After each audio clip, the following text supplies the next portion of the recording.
नमस्कार। आज हम देखेंगे किस तरह से एक्सेल पे पावर पिवट को हम यूज़ कर सकते हैं। तो इसके लिए सबसे पहले मैंने एक एक्सेल पे एक शीट बनाई जहाँ पे मैंने ऑफिस एम्प्लॉयज़ का कुछ डेटा ऐड किया। एम्प्लॉय कोड और जॉब रोल्स मैंने इसमें ऐड किए। एक दूसरी मैंने शीट बनाई जहाँ पे मैंने ऑफिस एम्प्लॉयज़ लिए, एम्प्लॉय कोड लिए और उनके डिपार्टमेंट्स लिए। और एक तीसरी शीट बनाई जहाँ पे ऑफिस एम्प्लॉयज़, उनका कोड और सैलरी को मैंने मेंशन किया। इन तीनों केस में मेरे पास एम्प्लॉय कोड, चाहे वो सैलरी की शीट थी, चाहे वो डिपार्टमेंट वाली शीट है, चाहे जॉब रोल्स वाली शीट है, उसमें मैंने एम्प्लॉय कोड को प्राइमरी की बनाया तीनों शीट्स के लिए।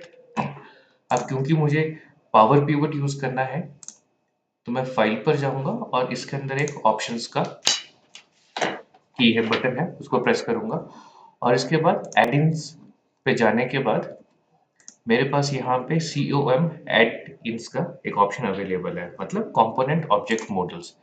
मैं जैसे इस पे क्लिक करूंगा यहाँ पे एक चेक बॉक्स आ रहा है, Microsoft power pivot for Excel. जैसे मैं इसे ओके करूंगा मेरे पास जो रिबन है, रिबन पे ये पावर पिवट का एक ऑप्शन ऐड इन हो गया। एक डैशबोर्ड बनाना है तो इसके लिए मैंने इस डेटा को सिलेक्ट किया और इसको मैंने टेबल पे क्लिक करके इसको मैंने टेबल बना दिया। इस टेबल को मैंने नाम दे दिया जॉब रोल्स। उसी तरह से जो मेरे पास दूसरी शीट थी मेरे पास, वहां पे उसके लिए भी मैंने इंसर्ट पे गया और मैंने टेबल, जैसे भी मैंने टेबल बना दिया। इस टेबल को मैंने नाम दिया डिपार्टमेंट। जो मेरे पास थर्ड शीट थी उसको भी मैंने सिलेक्ट किया, इंसर्ट पर गया और टेबल पे क्लिक करने के बाद इसे भी मैंने टेबल बना दिया और इसको मैंने एक नाम दे दिया सैलरी। अब मुझे ये डेटा आपस में कनेक्ट करना है तो इसके लिए मैं पावर पिवट पे गया, ऐड टू डेटा मॉडल्स।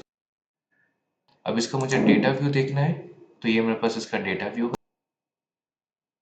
मैंने इसके डायग्राम व्यू पे क्लिक किया और मैंने एम्प्लॉय कोड को एम्प्लॉय कोड के साथ कनेक्ट कर दिया।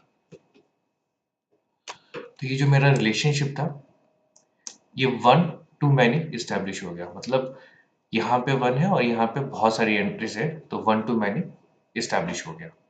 इसी तरह से मैं जॉब रोल्स पे गया, ऐड टू डेटा मॉडल्स पे क्लिक किया और सेम डायग्राम व्यू पे क्लिक किया तो मेरे पास ये 3 के 3 टेबल्स सामने आ गए। अब इसमें भी एम्प्लॉय कोड मेरे पास कॉमन है तो मैंने एम्प्लॉय कोड को यहाँ से लेके यहाँ पे कनेक्ट कर दिया।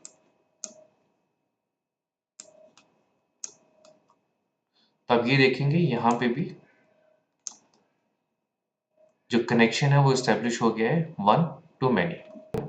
इसका मुझे पिवट टेबल देखना है तो मैं इसके पिवट टेबल पे क्लिक करूंगा, ये मेरे पास पिवट टेबल आ गया। अगर मैं यहाँ पे इस शीट पे पिवट टेबल्स को देखता हूँ तो ये मेरे पास जो मेरे 3 टेबल्स थे वो 3 के 3 टेबल्स यहाँ पे आ गए हैं। और मुझे जिस भी तरह का डेटा चाहिए, अब रोज में क्या रखना है, कॉलम्स में क्या रखना है, किसकी वैल्यू चाहिए, किसको कहाँ पे मैंने फिल्टर लगाना है, मैं अकॉर्डिंगली इसको यहाँ पे डाल सकता हूँ। फॉर एग्जाम्पल मैं यहाँ रोज में डाल रहा हूँ ऑफिस एम्प्लॉयज, तो ये मेरे पास सारे के सारे एम्प्लॉयज की डिटेल्स आ गए।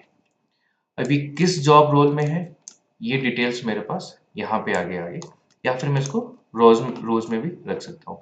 और इन एम्प्लॉयज की सैलरी कितनी है वो मैं जब इधर डालूंगा तो ये मेरे पास सैलरीज का डेटा सामने आ गया। तो इस तरह से मैं 3 टेबल्स के बीच में एक रिलेशनशिप को एस्टैब्लिश कर सकता हूँ और मुझे जो भी डेटा चाहिए वो रोज, कॉलम्स और वैल्यूज के अकॉर्डिंगली मैं यहाँ पे डाल सकता हूँ। So thank you very much.